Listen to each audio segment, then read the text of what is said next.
Good day, everyone, especially to our instructor, Mr. Fernando Inad, And to all my fellow classmates, and to all the viewers, good day. I'm Sosimo T. Socias. And I'm Facundo Subino III. We are here in front of you to tackle about. The topic that factors affect the teaching of grammar. I will be the one who read first, and Sosimo will be followed. There are factors that influence language learning. So first, motivation. Second, support at home. Third, prior linguistic knowledge. Fourth, learning environment. 5, teaching strategies. 6, comprehensible input. 7, student personality. 8, age. 9, comfort in their country residence. First is the motivation. Is the child being forced to learn, or do they want to learn the language? When a child understands the importance of understanding a language and can see how it directly applies to their life, they learn faster. And the second is support at home.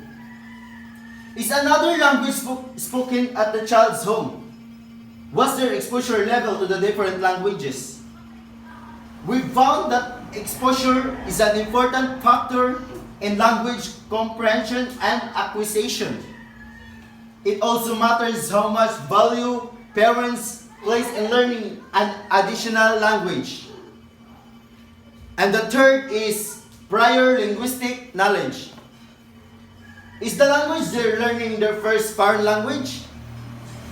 One child has studied and acquired a language, they're skilled at learning another because they're able to recognize and rules and pattern of language even if the vocabulary is different. And the fourth is learning environment. How does the child feel in the classroom? We found that a student's learning environment has an impact on their motivation. How anxiety language learning environment increases the dance for acquisition. 5, teaching strategies. How is the language taught? Watching a film in the target language and writing and performing skills in the target language reach multiple learning styles. And the 6, comprehensive input. To make sure that students feel motivated to learn, it's important to ensure that they feel like they have an ability to progress to the next level of learning. Student personality. The student's personality can affect how they learn a second language. More introverted students have been shown to take longer to acquire a language because they're more resistant to make mistakes. Extroverted students, on the other hand, are more likely to go out on a line and try out their newly learned vocabulary. Age. While students of all ages can learn a foreign language, there is a consensus that certain aspects are affected by the age of the learner. It becomes harder for students to have native pronunciation from the 10 years. Comfort in their country of residence. A final factor in language learning is the child comfort in the current country of residence. Most children move to a new country because of a parent's job, not by choice. As a result, their motivation to learn a new language can depend on whether they're happy to be in a new place. So that would be all for me, and Sosimo Socias will be followed on our report. Okay, thank you my co-partners. And I will be continue to report and give the more explanation about the 9 factors of teaching in grammar. First is the motivation. By the way, what do you have understand about motivation? Yes, for me, motivation is the process that initiate, guides, and maintain goal-oriented behavior. From the word motivation, yes, motivation we will give and guide to maintain our oriented behavior. In the question stated about the motivation, is the child being forced or to learn, or do you want to learn the language? When a child understands the importance of the understanding a language and see how it directly applies to their life, they learn faster. Yes, in this situation that I have understand through the motivation, when people understand about the language, or it can be directly applied in their life.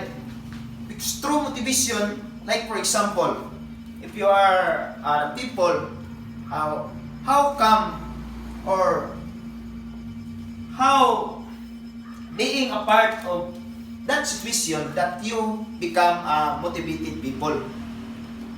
That's why motivation, it is the factors that can affect our in teaching grammar. Then number 2, support at home. Is another language to spoken at the child's home? What their exposure level to the different languages? Yes, in number 2, the support at home, it is understandable to us that support at home. Like for example, if you are the belong to the family, you are being exposed or exposure, from the word exposure, your experience, you will be exposed in that situation in your home regarding what your parents being exposed of the different language, or the through on how the parents give you the guidelines, or on how you to expose in your family. That is support at home. It is the second factors that we can affect the teaching in grammar.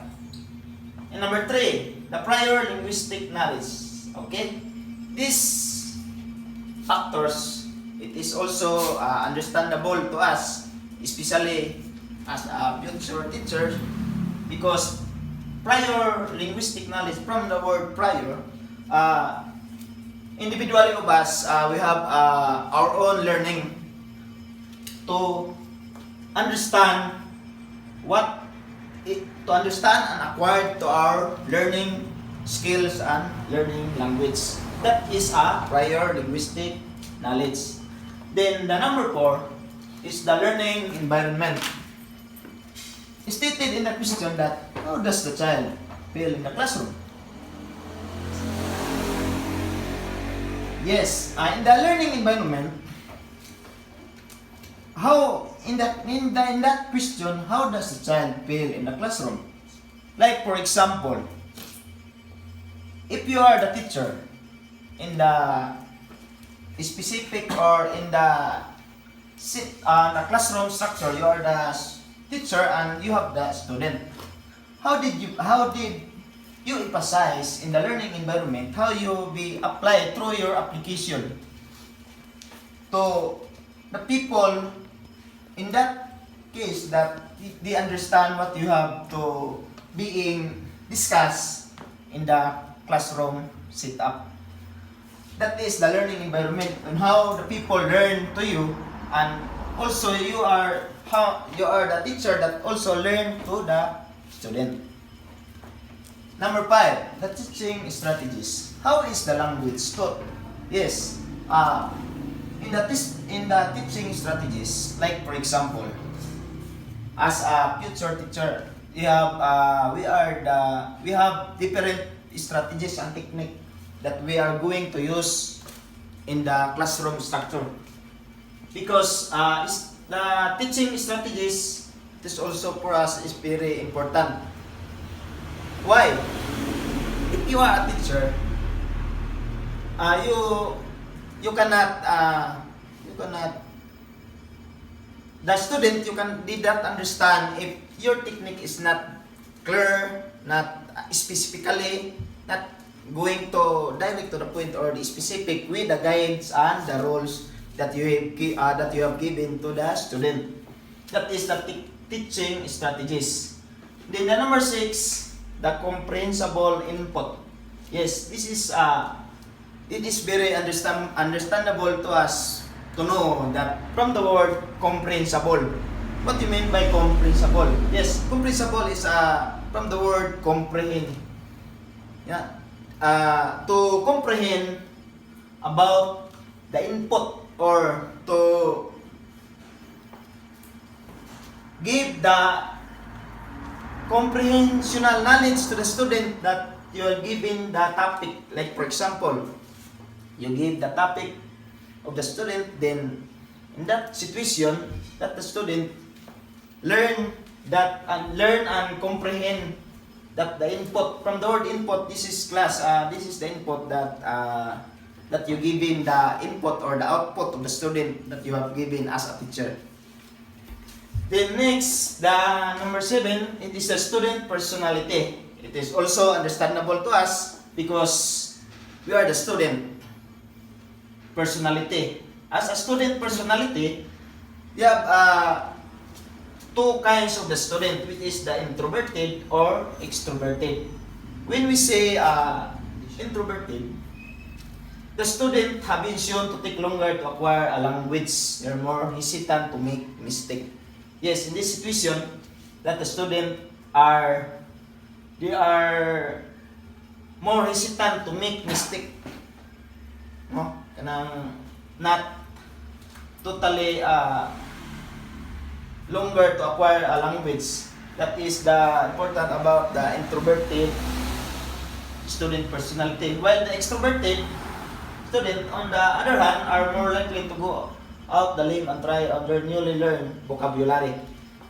Based on my understanding about the extroverted, they use their own learn about their vocabulary.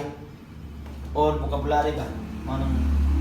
It is the opposite or difference between introverted and extroverted of the student personality. Then the number 8 is age. Age. How old is the student when they start learning a foreign language?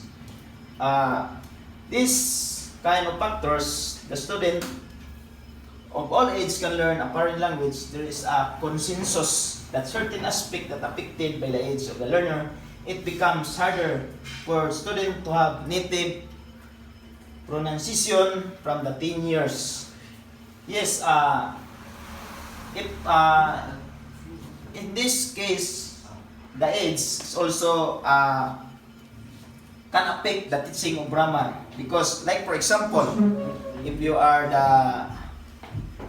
the student that you adapt the centennial language, like now the millennial, they are different because you cannot understand or you cannot easily to learn because of your age. That's why it is different from the people that about the age, unlike the younger people that to learn the language of which is the foreign language. Then the last is number 9, to comfort in the country of residence. From the words comfort, you mean now comfort or these factors comfort that you can adapt by adapting the country of residence. Like for example, if you are the Filipino citizens, if you go to the other place, you must be adapt of what you have of what that situation of that country being used by their language, because it easy it easy to you that you will be adapt of that situation. Before we end my report this day, I will call my co-partners, Facundo Subiuno, to please come forward.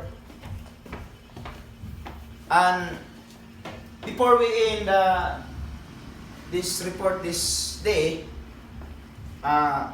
this is what you have understand about the topic that being tackled, which is the factors that affect teaching of grammar. My question, first question that I will give, what is motivation for you? Then, in second, support at home. Kindly give at least 5 example of support at home. And also number 3 is prior linguistic knowledge. For you, what is the meaning of prior linguistic knowledge? Give your own meaning. And 4th is the learning environment. So, how can you define learning environment for you? So, Simo?